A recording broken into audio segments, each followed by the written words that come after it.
Kamanda wa polisi kanda maalum ya Dar es Salaam Jumanne Murilo amethibitisha jeshi hilo kumkamata mfanyabiashara wa mtandaoni Jennifer Jovin maarufu Niffer. Kamanda Murilo ametoa kauli hiyo Jumatatu Oktoba 27 mwaka huu 2025 baada ya kusambaa taarifa kwenye mitandao ya kijamii kuwa mfanyabiashara huyo ametekwa na watu wasiojulikana Sinza jijini Dar es Salaam alipokuwa dukani kwake mapema leo.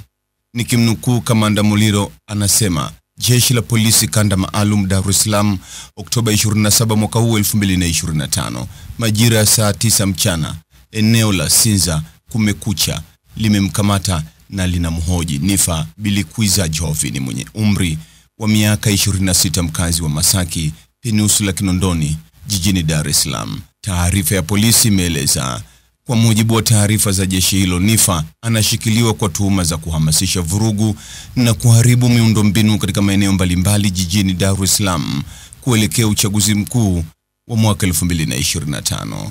Kamanda Murilo katika taarifa hiyo ameeleza kuwa hatua zaidi za kisheria zinaendelea kuzingatiwa dhidi ya mtuhumiwa.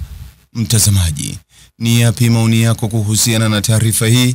Andika maoni yako katika sehemu ya ujumbe hapo chini. Like na subscribe pia ili uwe wa kwanza kupata habari wa chungu tele. Hii ni Focus News. Jina langu ni Deo Kaji Makomba.